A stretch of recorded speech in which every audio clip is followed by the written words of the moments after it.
बिस्मिल्लाहिर्रहमानिर्रहीम। ग़ुलाम हुसैन हेयर। हमारी जो सीरीज़ है पंजाबी की, ये मियाँ शफ़ीक साहब की रिक्वेस्ट पर मैंने ये स्टार्ट की थी और अल्हम्दुलिल्लाह इसका रिस्पांस बहुत अच्छा आ रहा है। और इसमें हम जो ऐसे टॉपिक हैं जो बच्चों को ज़्यादा मुश्किल लगते हैं या ज़्यादा कंफ्यूजिंग हैं, उनको हम इंशाल्लाह एड्रेस करेंगे। और हमारी कोशिश ये है कि वो स्टूडेंट्स जिनको एक्सेस नहीं है एकेडमीज़ तक या जिनको एक्सेस नहीं है ऑनलाइन ट्यूशन तक, तो वो लोग इन लेक्चर से बेनिफिट लेकर अपनी जो स्टडी है या अपनी जो प्रिपरेशन है कंपैरेटिव एग्ज़ाम की, उसको स्ट्रीमलाइन कर सकें। अब क्योंकि इस फोरम पे पंजाबी के हिसाब से कोई टीचर अवेलेबल नहीं था, तो पंजाबी क्योंकि मेरा फेवरेट सब्जेक्ट रहा है through out my all attempts और मेरा इसमें स्कोर भी बहुत अच्छा रहा है, दैट्स वाई ये रिस्पॉन्सिबिलिटी मुझे दी गई है। कुछ लोग ये समझ रहे हैं कि मैं पंजाबी ही पढ़ाता हूँ, ऐसा हरगिज़ नहीं है। पंजाबी मुझे आप लोगों तक पहुँचाने के लिए एक सोर्स बनाया गया है। वैसे मैं अंग्रेज़ी का लेक्चरर हूँ और अंग्रेज़ी ही पढ़ाता हूँ, ठीक है। तो क्योंकि ये लैंग्वेज है, लैंग्वेज में इंटरेस्ट हर उस लिटरेरी बंदे का होता है जो लिटरेचर पढ़ता है, तो इसलिए मेरा भी इसमें इंटरेस्ट है। थोड़ा बहुत दोस्तों को सुनाते भी रहते हैं, तो सुनते भी रहते हैं। दैट्स वाई आई होप कि आप लोग इसको अंडरस्टैंड करेंगे और इससे मैक्सिमम फ़ायदा लेंगे, ठीक है।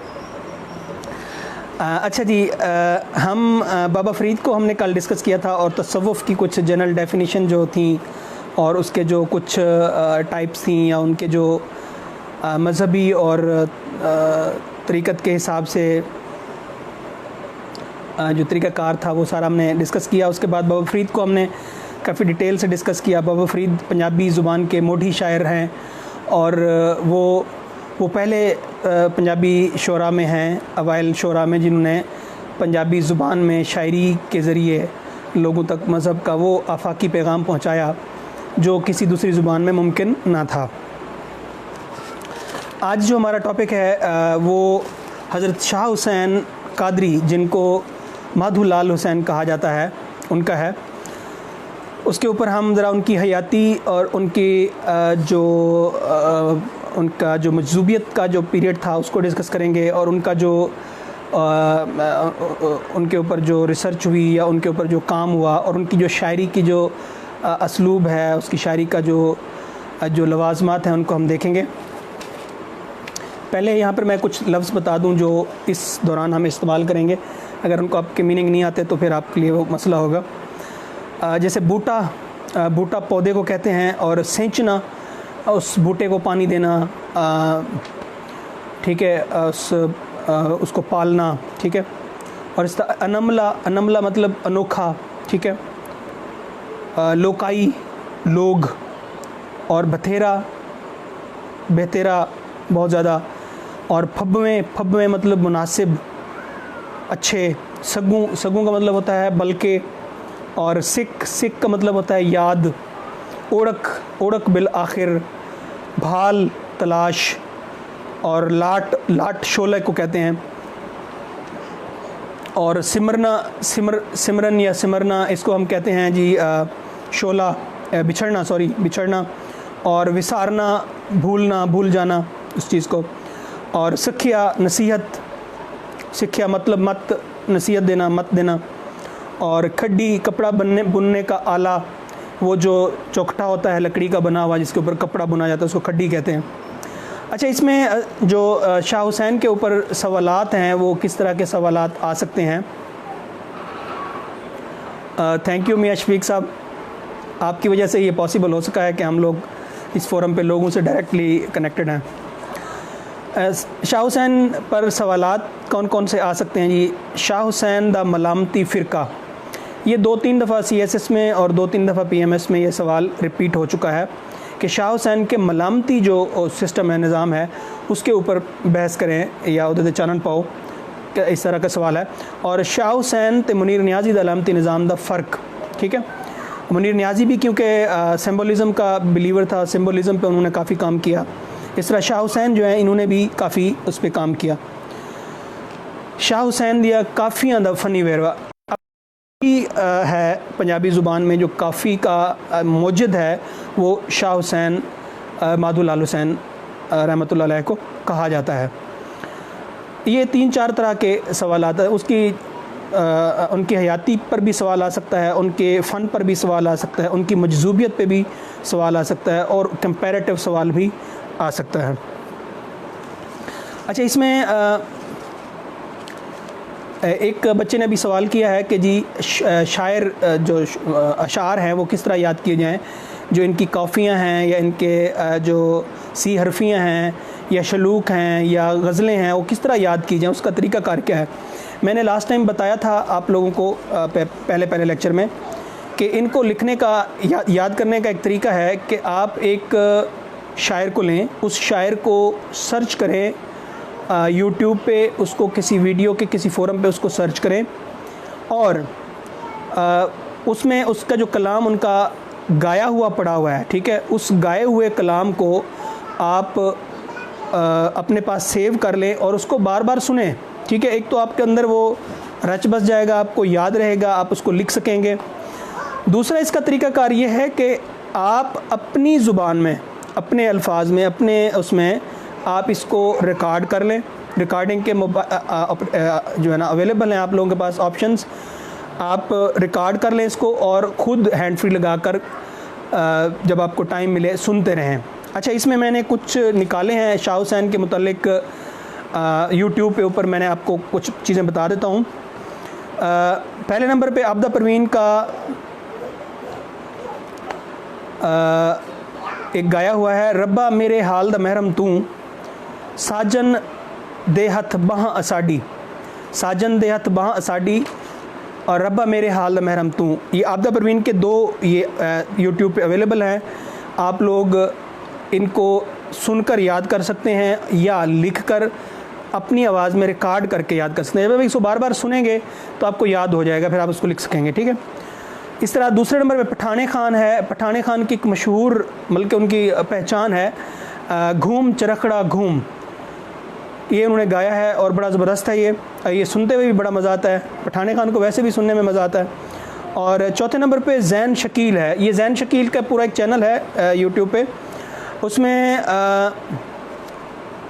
इन्होंने काफ़ी उस पर शाह हुसैन पे काम किया हुआ और बड़ी क्लियर आवाज़ है, जिस तरह एक सिंगर की आवाज़ एक उसकी होती है। लिखी लौह कलम दी माए, मोड़ जे सकनी मोड़ नी माए, कादर दे हथ डोर नी माए, ये इसका गाया हुआ है और ये बड़ा ज़बरदस्त कलाम है। इसको आप सुने और याद करें और लिखें इसको, ठीक है। उसके बाद मुनीर हुसैन ने गाया है, निसैयो असी नैना दे आखे लगे, ठीक है, ये मुनीर हुसैन का है, निसैयो असी नैना दे आखे लगे। गाया है माए नी मैं किन्नू आखा, और ये बड़ा मशहूर कलाम है। ये इसकी 4-5 वर्सेस हैं, 4-5 अशार हैं। अगर वो आपको याद हो जाएं तो आपका बड़ा सवाल, बेहतरीन सवाल हो जाएगा। नी माए नी मैं किन्नू आखा, दर्द विछोड़े दा हाल नी, ये आगे हम पढ़ेंगे भी सही। उसके बाद नुसरत फ़तेह अली ख़ान हैं, इनका एक मशहूर कलाम है शाह हुसैन के ऊपर गाया हुआ, मन अटकिया बेपरवाह दे नाल, मन अटकिया बेपरवाह दे नाल। और उस्ताद नज़ाकत अली ख़ान साहब ने गाया है, रब्बा मेरे हाल दा महरम तू, अंदर तू बाहर तू, रू रू विच तू। ये आबदा परवीन ने भी गाया है और उस्ताद नज़ाकत अली ने भी गाया है। तो आबदा परवीन की क्योंकि स्पीड तेज़ होती है, उस्ताद नज़ाकत अली ने इसको आराम आराम से गाया है, तो ये आप इसमें इसके ऊपर इनको याद कर सकते हैं। अब हम आते हैं हज़रत शाह हुसैन कादरी के जमपल और उनकी तालीम और उनके तालीम और तरबियत के ऊपर। तो इसकी जो पहली हेडिंग है वो हयाती ते एक झात, झात मतलब नज़र, हयाती ते एक झात। आपदा असल ना हुसैन सी ते वालिद दा ना उस्मान सी ते दादा दा ना कलजस राय सी। आप दे वड के जुलाहियां दा काम करते सन, जुलाहे सन मतलब वो जो कपड़ा बुनने वाले लोग होते हैं, जुलाहे, उनको इन्हीं को कहते हैं ना जुलाहे। ठीक है। उसके बाद हकीकतुल फ़ुक़रा दे मुसन्निफ़ पीर मुहम्मद ने आप दा जन्म वरा 1539 दसिया। 1539 से लेकर 1599 तक ये जो दौर है ये मुग़ल पीरियड था। फिरोज़ शाह तुगलक दे समय मुसलमान आप दे जिहड़े वडके सन वो फिरोज़ शाह तुगलक दे दौर च मुसलमान होए ते इन्हां दी ज़ात जिहड़ी सी वो डड्ढी कलसराय राजपूत सी, डड्ढी कलसराय राजपूत। ठीक है जी। और तालीम तरबियत के बारे जो असी आने तो मुढ़ली तालीम इन्होंने टकसाली दरवाजे लाहौर तो हासिल की। इन्हों पैदाइश भी लाहौर हुई तो इन्हों की जी वफात है वो लाहौर हुई। टकसाली दरवाजे लाहौर की एक मसीत के इमाम मौलवी अबू बकर होरां को हासिल की ते 10 वरे की उम्र में 7 पारे कुरान पाक दे हिफ्स किए। हज़रत शाह बहलोल दरियाई उस जो मस्जिद के मौलवी साहब सन उन्होंने को आते रहते सन तो वो मिलन आए उन्होंने तो उन्होंने हत्थे शाह हुसैन ने बैयत की ते कादरिया फ़िरके मसलक विच शामिल हो गए, सिलसिले में शामिल हो गए। आपने रावी तो पानी लावन वेले मतलब जो वो पानी लेने गए रावी के कंडे से तो वहाँ पर हज़रत खिज़र अलैहिस्सलाम से उनकी मुलाकात हुई और बाकी जेडे 7 पारे पढ़े सी तो बाकी जेडे 23 पारे रहिंदे सी वो उन्होंने उन्होंने को अपने फैज़ के जरिए हासिल किए, हिफ्ज़ किए। हज़रत बहलोल दरियाई ने रूहानी तरबियत की ते नमाज कुरान ते रोज़े की पाबंदी का हुक्म दिता ते दाता बख्श गंज बख्श के मज़ार की हाज़री की ताकीद की। रावी के कंडे 36 वरे इबादत विच मशगूल रहे ते सारी रात पानी विच खलो के कुरान पाक ख़त्म करते सन ते फजर वेले अशराक पढ़ के ते हज़रत दाता गंज बख्श हजवेरी के दरबार ते हाज़िर होंदे सन ते हमेशा बाजमात नमाज पढ़ते सन। अच्छा, मतलब अब आपने उनकी लाइफ और उनकी तरबियत और उनकी तालीम का जो ज़रिया था उसको आपने देख लिया। फिर मजज़ूबी चोला एक हेडिंग आती है कि उन्होंने मजज़ूबियत क्यों अख्तियार की, उसकी वजह क्या थी। वेले दे नामी ग्रामी जैद आलम शेख सादुल्ला कोलों तफसीर मदारिक पढ़ते होंदे सन। ठीक है। तफसीर मदारिक पढ़ने वेले एक दिहाड़े जदों ये आयत आई कि ए दुनिया खेड तमाशे तो अड कुछ नहीं, ये सूरत अनकबूत की आयत है कि ये दुनिया खेल तमाशे के सिवा कुछ नहीं है। तो आप दी हालत मजजूबी हो गई तो नचदे टपकदे मकतबों बाहर आकर तफसीर नूं खूह सुट दिता तो बाद संगियां दी नाराज़गी सगों सुकम सुक्का खूह चों कढ़ के तो फिर बाहर रख दिता तो फिर मकतब कदी ना परते। शाह हुसैन की हालत ते बहलोल दरियाई होरां ने उन्होंने नमाज कुरान की तिलावत की तलकीन की तो आपने गल मन लई। मतलब मजजूबियत के बाद भी जदों उन्होंने मुलाकात बहलोल दरियाई नाल हुई तो उन्होंने कहा कि तू एक गलत कर रहा, तू नमाज पढ़ तो कुरान पढ़। तो फिर कुरान की तिलावत करते जदों वो अलम नशरा अल्लाह का सदरक ते पहुँचे तो खिड़ हसन लग पे तो फिर नस पे मजजूबी चोला पा लिया तो दाढ़ी मुंडवा के भंगियां नाल भंग पीण लग पे तो गान बजा लेने नाल कशफ करामात के सारे सिलसिले अबूर कर ले। अब ये जो एक उनका मजजूबियत का जो सफ़र है ये उलमाई बेहतर इस पे बता सकते हैं कि ये तरीक़त का कौन सा पहलू था और क्या ये मज़हब जो शरई हमारा एक हिसाब है उसमें ये उनकी क्या हुआ है। माधुलाल प्रेम कहानी माधुलाल, अब इसका जो तीसरी हेडिंग बनेगी वो ये बनेगी कि माधुलाल के साथ इनका क्या ताल्लुक़ था जिसका नाम इनके नाम के साथ जोड़ा जाता है। तो शादरा जो लाहौर के साइड पे एक छोटा सा कस्बा है तो वहाँ पर 18 साल बरहमन एक हिंदू लड़का रहता था जिसका नाम माधुलाल था। उनसे इनकी मुलाकात हुई और उनसे इनको रग़बत हो गई, मोहब्बत हो गई, प्यार हो गया। तो प्यार इतना बढ़ा कि दोनों का नाम ही एक हो गया कि माधुलाल हुसैन इनको कहा जाने लग पड़ा। और बाद सुनिया जाता है कि जी माधु मुसलमान होके सारी उम्र शाह हुसैन ने लंघा दी तो 1599 विच जदों शाह हुसैन का विसाल होया तो विसाल पर वो बागबानपुरा लाहौर में दफन होए तो माधुलाल आप दे मरण तो लैके 57 वरे तक मुजावर बन के आप दे मज़ार उत्ते रहे तो उत्थे ही फौत होए तो उत्थे ही दफन होए। मेला चिरागां दे नां नाल हर साल बागबानपुरा एक उन्होंने जिहड़ा मज़ार है उत्थे कि बागबानपुरा विच मेला चिरागां दे नां नाल हर साल उर्स लगदा है। अच्छा, उहदे बाद एक इन्हां दी जिहड़ी ज़िंदगी दा सब तो वड्डा पहलू है वो है शाह हुसैन दा मलामती रंग। ठीक है जी, शाह हुसैन दा मलामती रंग। अब मलामतिया फिरका की हुंदा है, मलामती रंग दी रिवायत की है, तारीखी इहदा क्या मकाम है, तारीखी इहदी क्या अहमियत है, वो असीं पहले डिस्कस कर लेने कि मलामती फ़िरका है कि।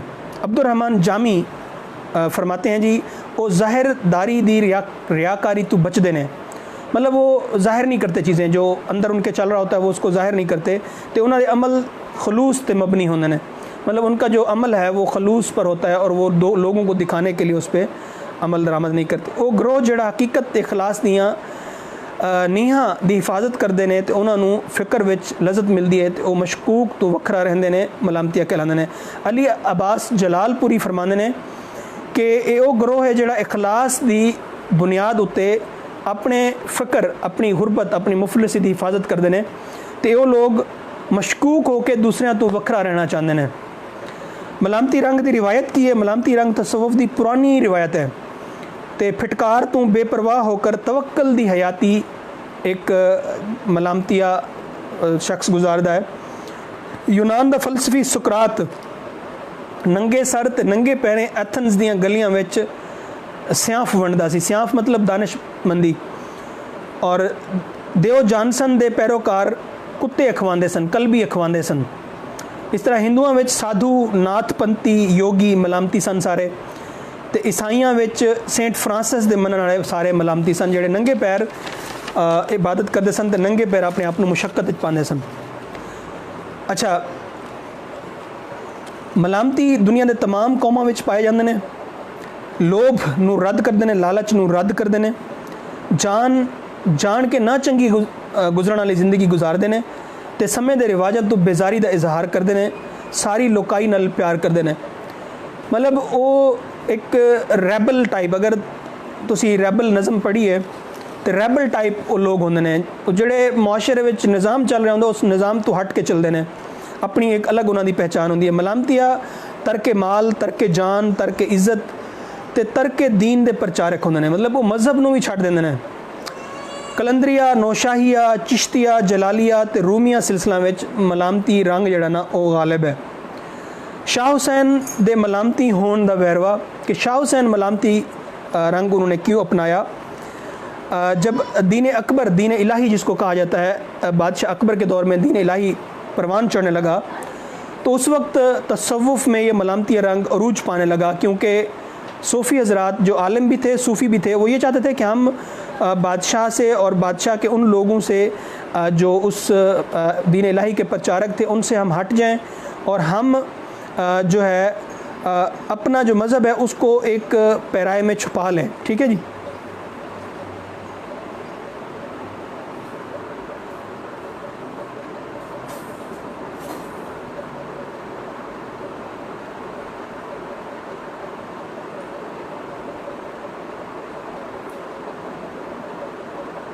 मैं अकबर का बता रहा हूँ, दीन इलाही का बता रहा हूँ कि जोधा के साथ जिन्होंने उनका वो हुआ था। मलामती रंग सूफ़ी रब दे जिक्र विच डुब के ते लोकाई तो दूर तन्हाई दे वास्ते नूं इस्तेमाल विच लिआंदे ने। मलामतिया बुजुर्गों का एक ख्याल है भई जितना बंदा दुनिया कोलों दूर होवेगा उतना ही रब दे करीब होवेगा। ये जो आप एक बच्चा बात कर रहा है कि जी हम माधुलाल के साथ उनका जो रिलेशन है उसको जोधा अकबर के रिलेशन के साथ मैच कर सकते हैं, दैट वाज अनदर स्टोरी। ठीक है, वो एक बादशाह था और ये एक वलीउल्लाह था, तो इसमें पैरेललिज्म कोई नहीं है। इसमें पैरेललिज्म ये है कि इनका मलामतिया रंग जो था वो अकबर के दौर की वजह से, दीन इलाही की वजह से, दीन इलाही क्योंकि उन्होंने उसमें हिंदुइज़म को और मज़हब इस्लाम को मिक्स करके अपना एक मज़हब बना दिया था और उससे बचाव के लिए इन्होंने मलामती चोला पहन लिया था। ये कहा जाता है रिवायात में कि मलामतिया जो फ़िरका हमारे यहाँ सब कॉन्टिनेंट में अरूज पाया वो उस दौर में अरूज पाया कि वो लोग उनसे नज़रें बचाकर अपने मज़हब को और अपनी रूहानियत को बचाना चाहते थे। मलामतिया बुजुर्गों का ख्याल है कि जितना बंदा दुनिया को दूर होवेगा उतना ही रब दे करीब होवेगा। जिमें हज़रत जुनैद बगदादी फरमाते हैं कि जदों तेकर तैनू हज़ार सदीक जंदीक ना आखन उस तोड़े तू सदीक ते रुतबे तेकर नहीं पढ़ सकता। मतलब तेनू हज़ार सदीक मतलब हज़ार सच्चे लोग तेनू जंदीक ना आखन, तेनू बुरा ना आखन। तो उस टाइम सदीक दे इन्होंने फिर अपनी शायरी में भी बार बार जिक्र किया है कि बुरियां असी बुरियां वे लोको साडे कोलो कोल न बहो वे लोको। ठीक है, इसके अलावा उन्होंने एक और भी इसमें कहा, फरमाया कि जी कें बागे दी मोली हुसैना तू कें बागे दी मोली, मतलब सोक्रेटिस जो था वो नंगे पैर चलता था, तो वो भी इसका मलामती है फिर कैसे उसका ताल्लुक़ बताया जाता है। ठीक है जी, ये सोक्रेटिस का उसके साथ। अच्छा जी, उसके बाद हम आते हैं शाह हुसैन दी शायरी, मतलब काफ़ियाँ। पहले तो ये है कि डॉक्टर मोहन सिंह दीवाना ने बताया है कि 163 काफ़ियाँ शाह हुसैन दियाँ हैं ने। अच्छा, इनमें मैंने मॉडर्न कुछ बुक्स निकाली हैं, आप उनको भी नेट के ऊपर सर्च कर सकते हैं। इनकी जो किताबों के नाम हैं जो आजकल अवेलेबल हैं, 3 किताबें हैं। वर्सेस ऑफ लॉयली फ़कीर, वर्सेस ऑफ लॉयली फ़कीर, ये एक किताब है जो कंपोज्ड है इनकी तमाम काफ़ियों के ऊपर, और ये अमेज़ॉन पर और तमाम जो बड़ी वेबसाइट्स हैं उनके ऊपर ये अवेलेबल है। और दूसरी इनकी किताब है मायनी, और तीसरी इनकी जो मजमूआ है काफ़ियों का, काफ़ियाँ माधुलाल हुसैन। अच्छा, शाह हुसैन की जो 163 काफ़ियाँ उनको डॉक्टर मोहन सिंह दीवाना अपने एक तनकीदी मजमून कहते हैं जी,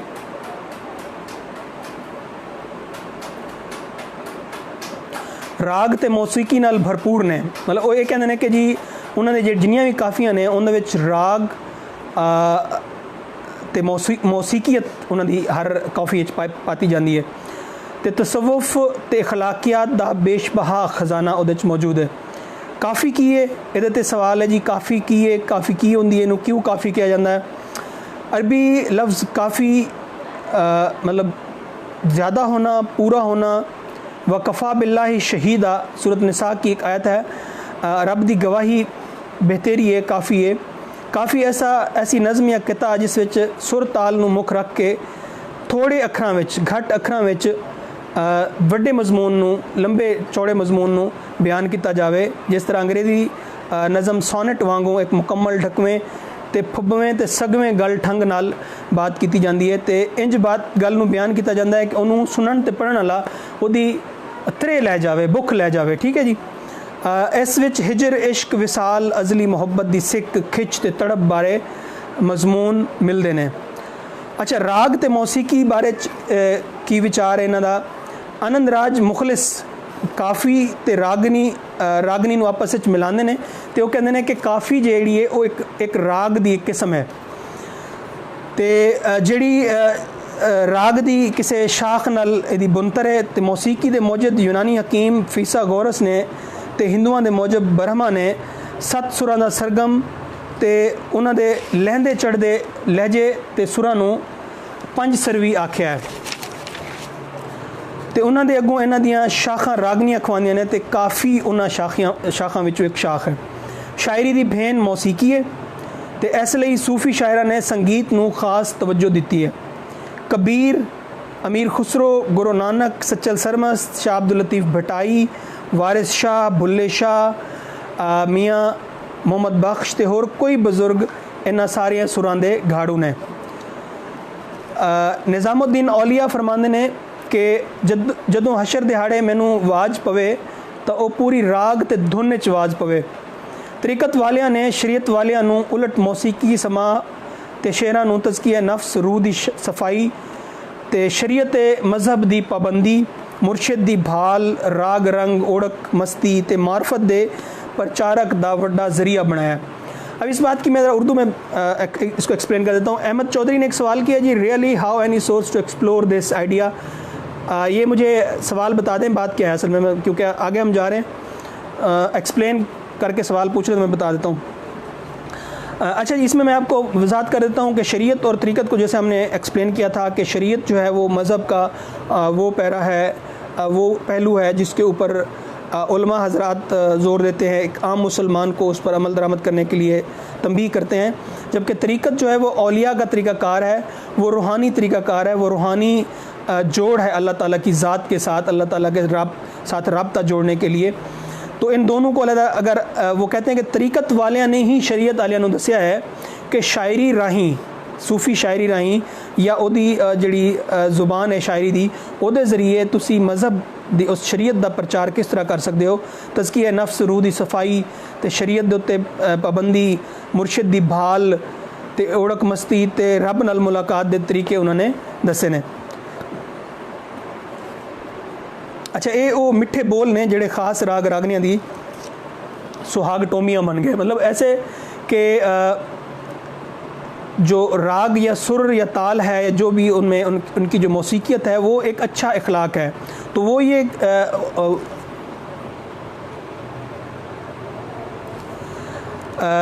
उनमें जो कुछ चीज़ें हैं वो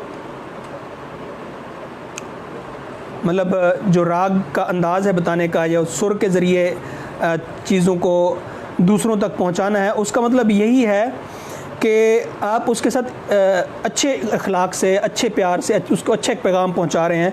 तो वो कहते हैं कि औलिया हज़रात कहते हैं कि कुरान मजीद में बार बार इस बात का जिक्र आया है कि वर्तिल कुरान तरतीला, कि कुरान को पढ़ो, कुरान की तिलावत करो जिस तरह उसकी तिलावत की जाती है। कुलू लिलनास हुस्ना, लोगों से बात करो एहसन तरीके से। तो वो ये कहते हैं कि जो हमारी शायरी है, हमारी लोगों की भलाई के लिए है, ये तो कुरान के मुताबिक है। शाह हुसैन ने शरी राग, गोरी, काफ़ी, आसा, आसावरी, भैरवी, तलंग काना, जोग ते होर कई राग वरते। ये वो रागों की इकसाम है। मैं दोबारा दोहरा देता हूँ। शाह हुसैन ने शरी राग, गोरी, काफ़ी, आसा, आसावरी, भैरवी, तलंग काना, जोग ते होर कई राग वरते। शाह हुसैन दी सूफियाना शायरी ते जदों असीं गल करने आ ते उहदे दो पहलू ने। एक पहलू मजहबी, प्योर मजहबी पहलू है, ठीक है, और एक जो पहलू है वो पूरा इखलाकी पहलू है।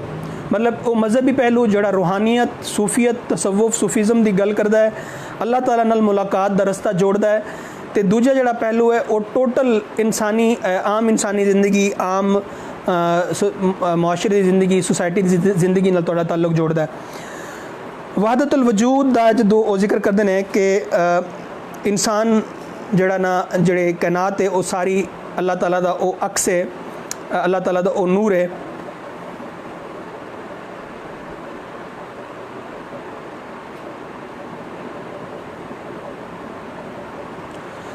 अहमद चौधरी, ये अंदाज़े ही हैं, इसमें कोई मतलब ये आप हमारा पाकिस्तानी लिटरेचर है तो उसके मुताबिक सोक्रेटिस के बारे में ये कहा जाता है, और ये बात है भी ठीक कि उनका जो लिबास था और उनका जो वज़ाकता थी वो बहुत ही मतलब खस्ता हाल होती थी। वो अच्छे कपड़े नहीं पहनते थे, वो आला ज़र्क बर्क जूते नहीं पहनते थे, आला कपड़े नहीं पहनते थे, वो बग़ैर जूतों के एथेंस की गलियों में फिरते थे। तो ये बात इस बात पे करती है कि उनका भी ताल्लुक़ उसी फ़िरके से था। वो ख़ुद को अच्छा कहलवाने के लिए इल्म नहीं बांटता था, वो ख़ुद को अच्छा कहलवाने के लिए, ख़ुद को स्कॉलर कहलाने के लिए किताबें नहीं पढ़ता था। वो अपने ख़यालात को दुरुस्त करने के लिए, लोगों के जो ख़यालात थे उनको दुरुस्त करने के लिए, सच्चाई को एक्सप्लोर करने के लिए वो करता था। तो इट्स जस्ट एन कॉनोटेशन, ठीक है, इसको फ़िलोसॉफ़िकली आप उसके साथ विद रीज़न लॉजिक कोई इसके ऊपर कोई अथेंटिक वर्क नहीं हुआ, ठीक है। वहदतुल वजूद, रब्बा मेरे हाल दा महरम तू, ठीक है, अंदर तू, बाहर तू, रूह विच तू है ताना, तू है बाना, सब कुछ मेरा तू, कहे हुसैन फ़कीर साइंदा, मैं ना ही सब तू, गैरुल्लाह तू नफ़रत। अच्छा, एक हदीस है कि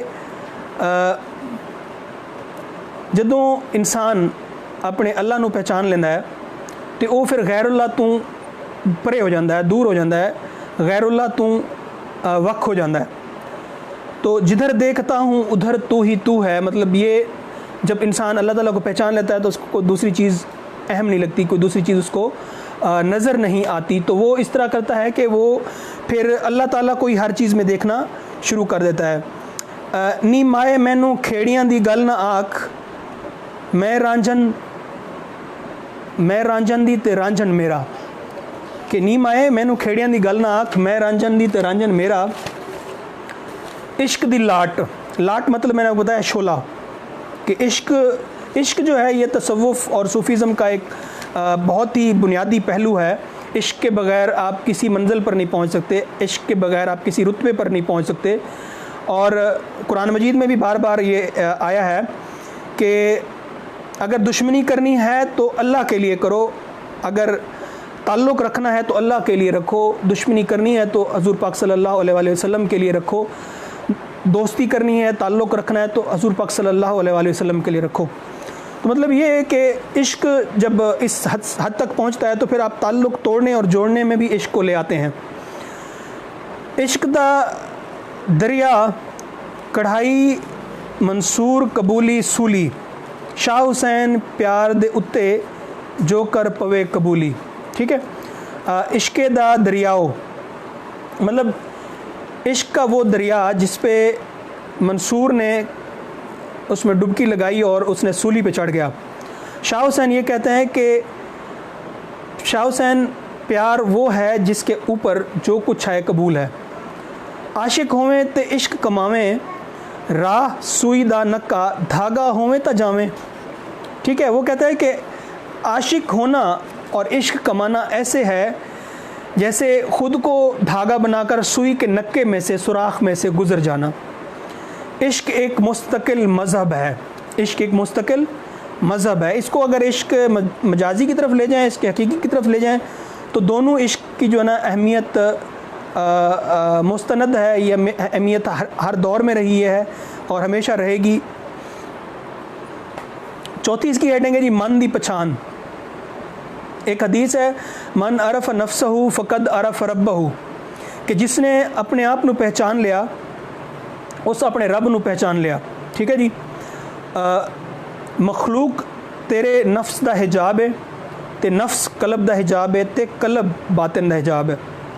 अब मखलूक के ज़रिए नफ्स से कलब और कल्ब से जो है ना वो बातिन की तरफ, हमेशा अपने नफ्स की मुखालफत कर ताजे तेरा अल्लाह नाल ताल्लुक़ पैदा होए। मतलब आपका जो वो नफ्स अमारा है जो आपको बुराइयों पे उकसाता है, आप उसके ख़िलाफ़ जाते हैं तो इसका मतलब है आप नेकी पे हैं।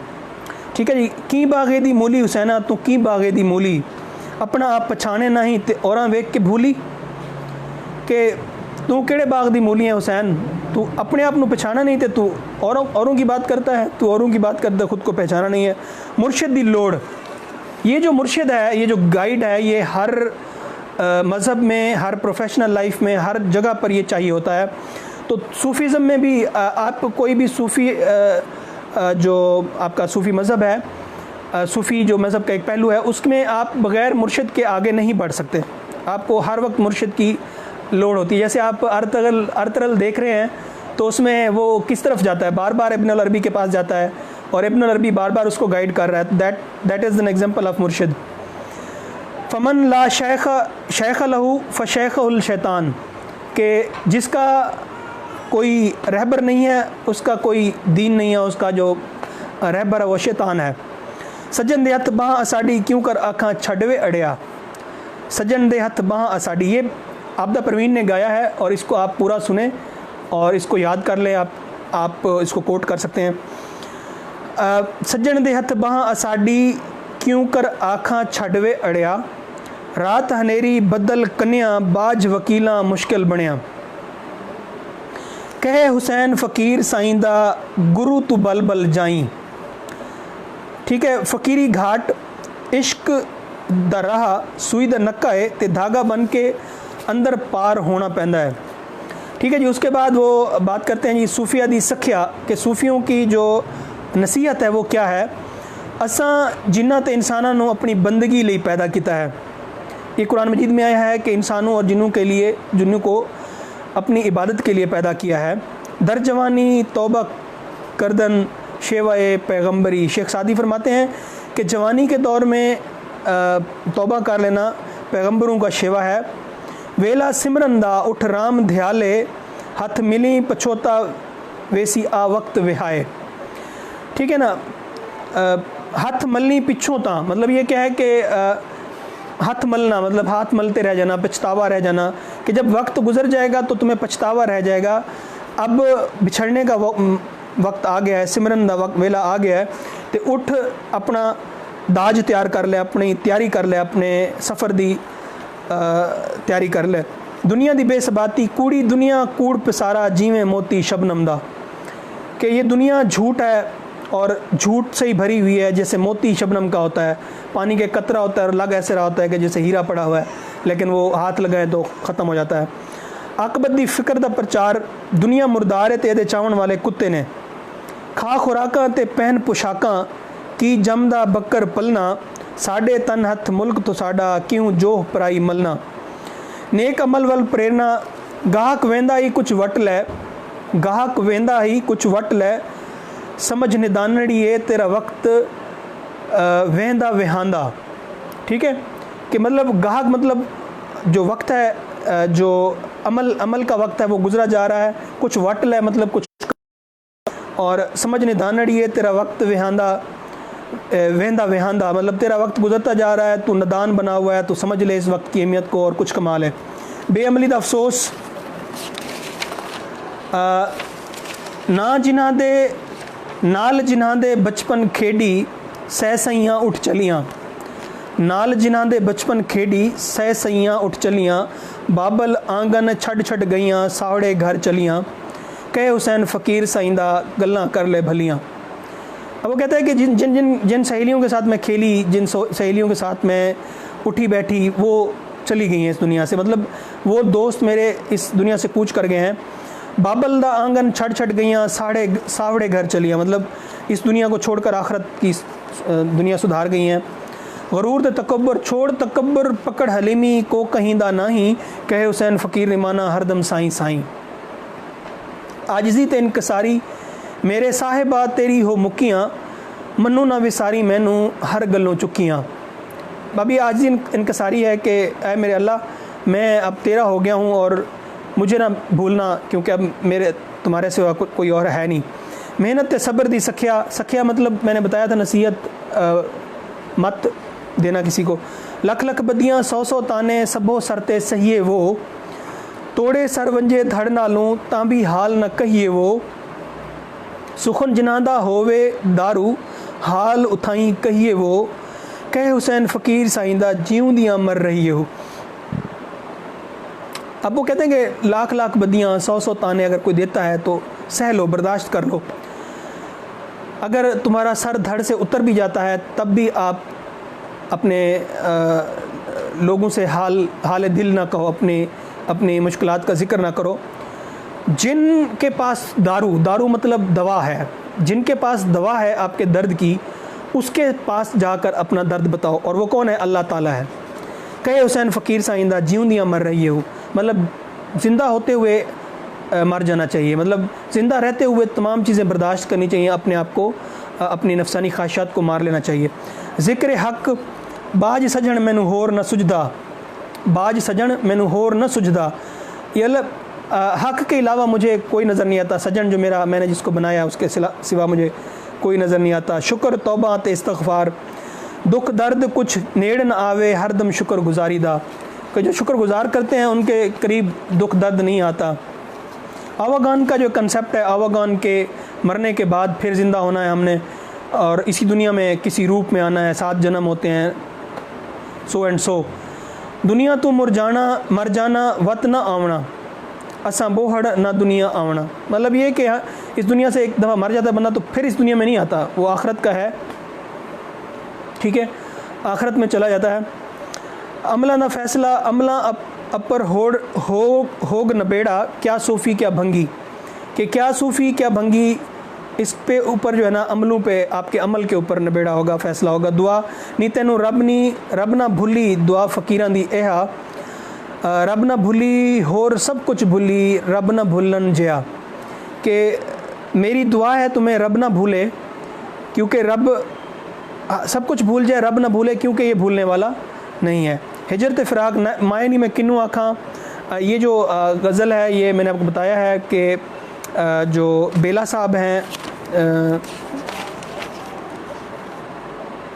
हामिद अली बेला, उन्होंने गाई है। मायनी में किन्नू आँखा।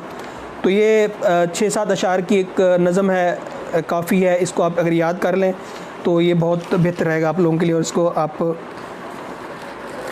मैं आपको सुना भी देता हूँ क्योंकि मेरे पास लिखी हुई है। मायनी में किन्नू आँखा दर्द विछोड़े दा हाल नी, धुआं दुखे मेरे मुर्शिद वाला जां फुलां ते लाल नी, सूला मार दीवानी कीता बरहों प्यासा डे ख्याल नी, दुखां दी रोटी सूलां दा सालन आहीं दा बालन बाल नी, जंगल बेरे फिरां ढूंढेंदी अजे न पायुम लाल नी, रांझन रांझन फिरां ढूंढेंदी रांझन मेरे नाल नी। अब ये पूरा रेफरेंस है हबल वरीद की तरफ के अल्लाह ताला आपके शरक के करीब है। रांझन रांझन फिरां ढूंढेंदी कि मैं उसको ढूंढ रहा हूँ, जंगल बेले तलाश कर रहा हूँ, लेकिन रांझन मेरे नाल नहीं। मतलब रांझन वो जो खुदा है, अल्लाह ताला है, अल्लाह ताला की ज़ात है, वो मेरे साथ है। कह हुसैन फ़कीर ने माना शू मिला तथी वे नाल नहीं। मतलब तेरी नज़र करम हो तो मैं फिर निहाल हो जाऊँ। ठीक है जी। उसके बाद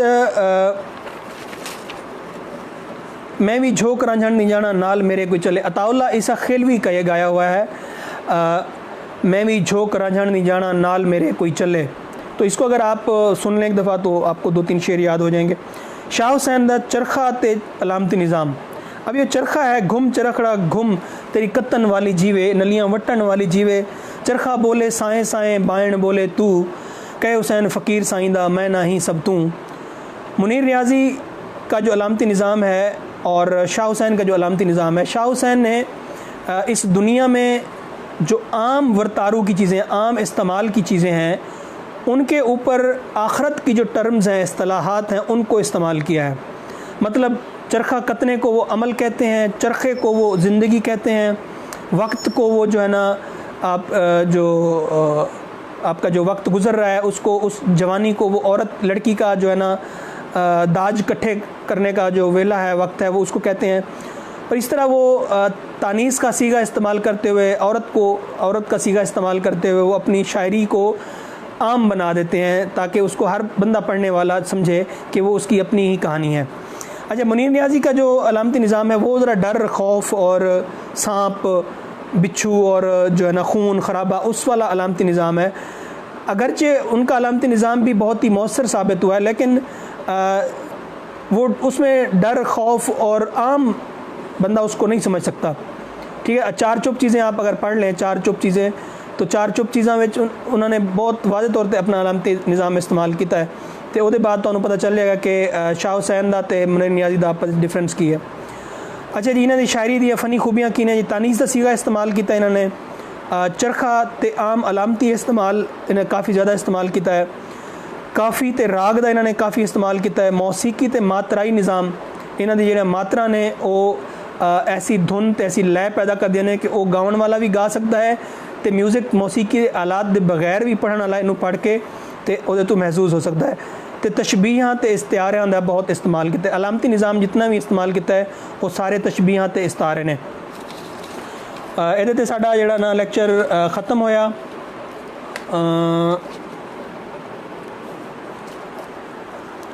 आखिरी में एक इनका कलाम पढ़ देता हूँ, उसमें टाइम भी काफ़ी हो गया। इत्थे रहना नहीं कोई बात चलंदी करो